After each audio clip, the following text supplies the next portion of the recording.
Hello बच्चों, क्या भाई मस्ती हो रही है? पढ़ाई के साथ मस्ती करिए।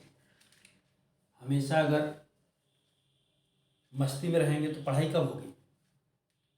इसी के साथ मैं आप लोगों को अपने फिजिक्स पॉइंट भाई पीके सिंह के यूट्यूब चैनल पर स्वागत करता हूं। बेटा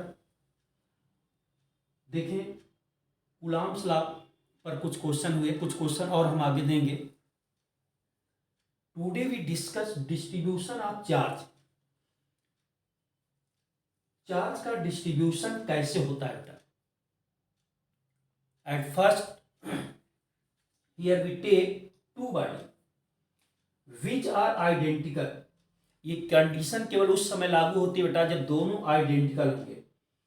to metal, two conductor which are identical, one having charge q and other having charge 0, that is neutral।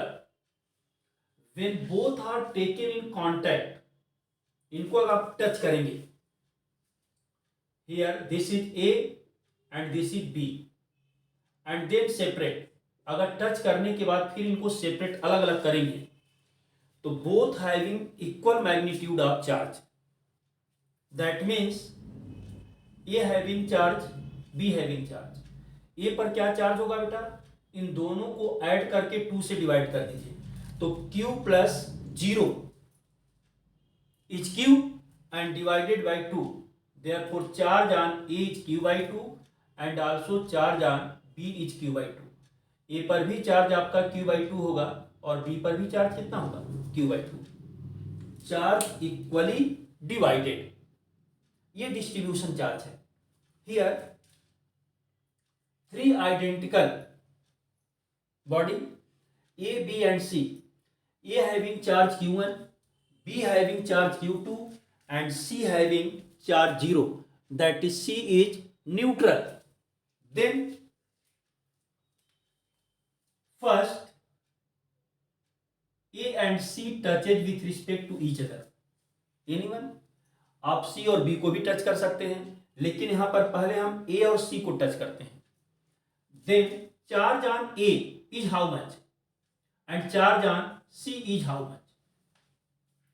अभी हमने कहा कि चार्ज इक्वल डिस्ट्रीब्यूट होगा बेटा, तो Q1 को अगर आप इसके साथ टच करेंगे तो Q1 प्लस 0 Q1 होगा और divided by 2, charge on A is Q1 upon 2 and charge on C is also Q1 upon 2। After then C is touches with B, इसके बाद हम कहते हैं कि C और B टच कर गए आपस में, तो अब यहां पर भी चार्ज इक्वली डिवाइड होगा। तो देन बेटा टच करने के बाद इनको सेपरेट किया गया है, ये चार्ज हो गया। अब यहां पर अगर इनको टच करने के बाद आप सेपरेट करेंगे तो C पर चार्ज क्या होगा और B पर चार्ज क्या होगा, ये आपको कैलकुलेट करना पड़ेगा। क्लियर? आप यहां देख लें, ऐड करेंगे Q1 plus Q2 equal to क्या मिलेगा आपको? Q1 plus 2Q2 upon 2, Q1 plus 2Q2 upon 2, ये टोटल चार्ज, इन दोनों को जब आप ऐड करेंगे तो ये आएगा और जब चार्ज डिवाइड होगा तो इसका हाफ हो जाएगा बेटा। हाफ होने का मतलब क्या होगा कि charge on C is Q1 plus 2Q2 upon 4 and also charge on B is Q1 plus 2Q2 upon 4। अभी चार्ज हो जाएगा। तो हमेशा याद रखेंगे, जब भी दो बॉडी को हम टच करेंगे बेटा तो चार्ज का जो डिस्ट्रीब्यूशन होता है इक्वली होता है, equal, and bodies are also identical. अब कहें ए की साइज बी से बड़ी है तो कभी भी इक्वल चार्ज का डिस्ट्रीब्यूशन नहीं होगा, इसके लिए इन बॉडी को आइडेंटिकल रखना ही होगा, तभी चार्ज का डिस्ट्रीब्यूशन आप बताएंगे। ये तो बेटा चार्ज का डिस्ट्रीब्यूशन है।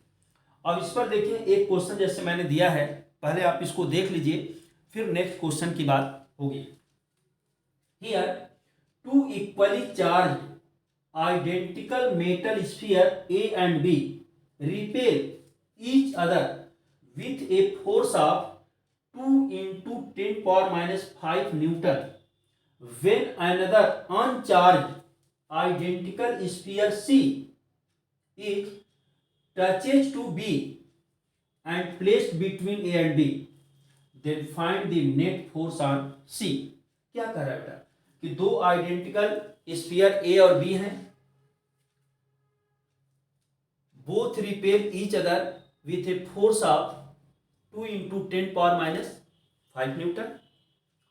When another uncharged sphere जो आइडेंटिकल है, देखें आइडेंटिकल होना कंपलसरी है बेटा, C touches to B and placed between A and B,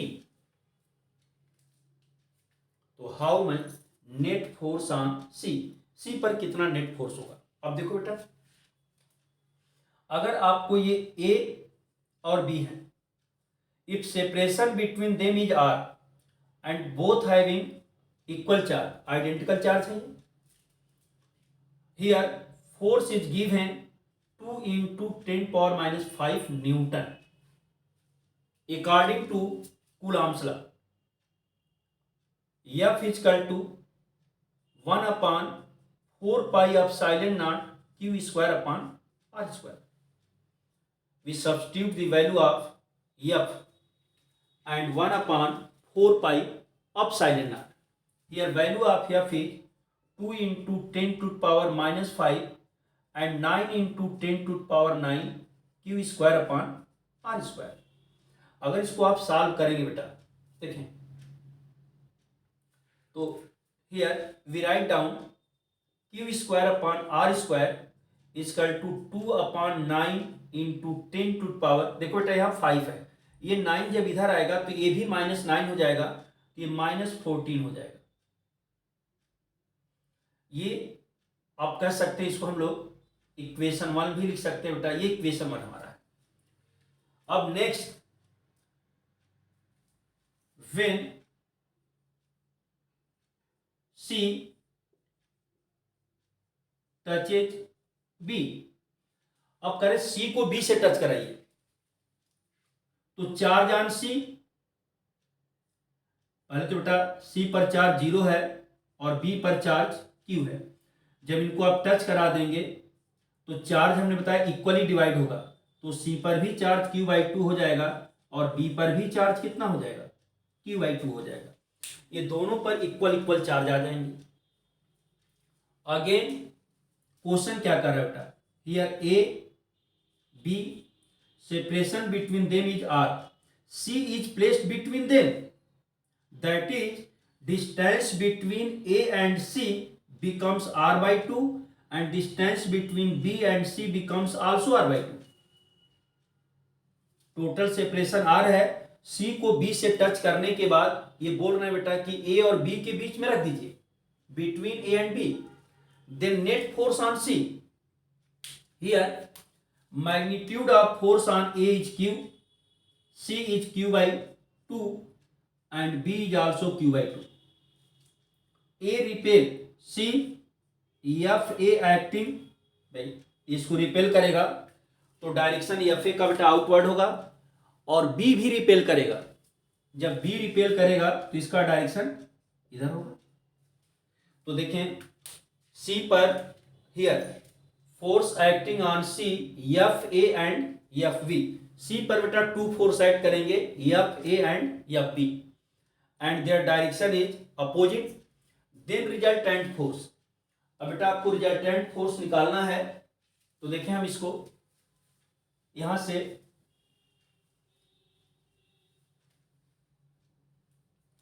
here F A is how much, F A की वैल्यू क्या होगी बेटा, F A is equal to 1 upon 4 pi epsilon naught Q and Q/2,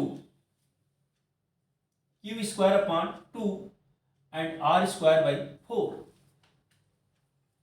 Here 2 is cancelled out, ये cancel होगा और ये 2 ऊपर चला जाएगा बेटा, तो वैल्यू आपको क्या मिलेगी, F A इक्वल टू, इसकी वैल्यू क्या होती है 9 into 10 power 9 into 2 Q square upon R square. ये हमारा ये जो C पर फोर्स अप्लाई करेगा उसकी वैल्यू हो गई।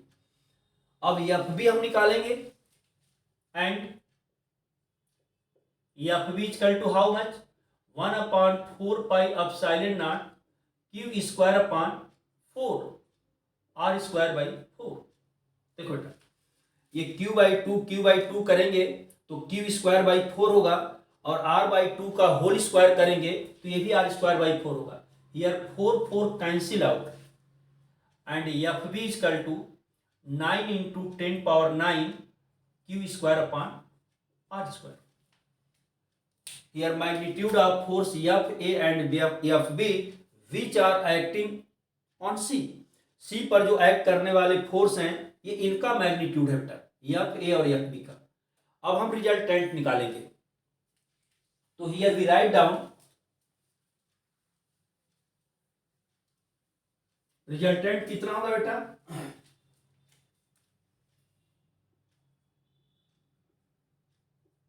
Resultant force F is equal to here magnitude of FB is less than FA। देखें FA 2 टाइम्स है और ये क्यू² अपान r² है, तो we write down net force FA minus FB and F is equal to 9 into 10⁻9 q upon r², 2 - 1। देखो बेटा, F A में 9 into 10⁻9 q upon r² common है, यहां से बचेगा 2, और यहां जब इसको कॉमन लेंगे तो यहां क्या होगा, 1 होगा, ये 1 हमने यहां लिख दिया है। अब एफ इजकल टू आपको मिलेगा 9 इंटू 10⁻9 क्यू² अपान r²।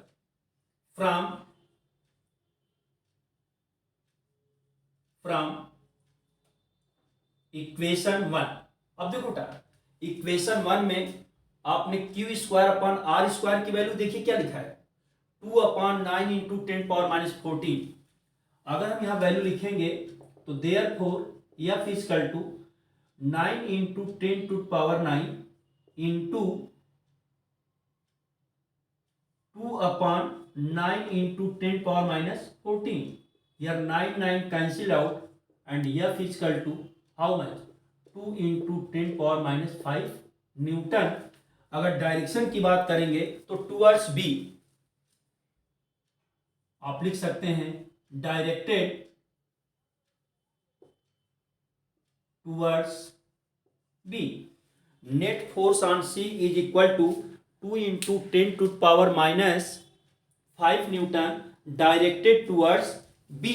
इसका डायरेक्शन बेटा बी की तरफ होगा। तो ये आपको जब भी टच करेंगे आइडेंटिकल बॉडी को तो चार्ज इज इक्वली डिस्ट्रीब्यूटेड, दोनों पर चार्ज इक्वल डिवाइड होगा। नेक्स्ट वीडियो में हम डिस्कस करेंगे बेटा कुछ रेगुलर बॉडी जैसे हेक्सागन है, पेंटागन है, उस पर अगर चार्ज पार्टिकल को कॉर्नर पर चार्ज है तो नेट फोर्स की कंडीशन क्या होगी, जो सुपरपोजिशन प्रिंसिपल से लगता है। और after then we discuss about equilibrium of charge in horizontal plane and in vertical plane. Vertical plane में हम लोग सस्पेंड करते हैं और हॉरिजॉन्टल प्लेन में तो प्लेस करते हैं। तो इन दोनों कंडीशन पर हम क्वेश्चंस और इसके प्रिंसिपल को नेक्स्ट वीडियो में एक्सप्लेन करेंगे। बाकी आप लोग चैनल को सब्सक्राइब करें, कमेंट्स जरूर करें। Thank you.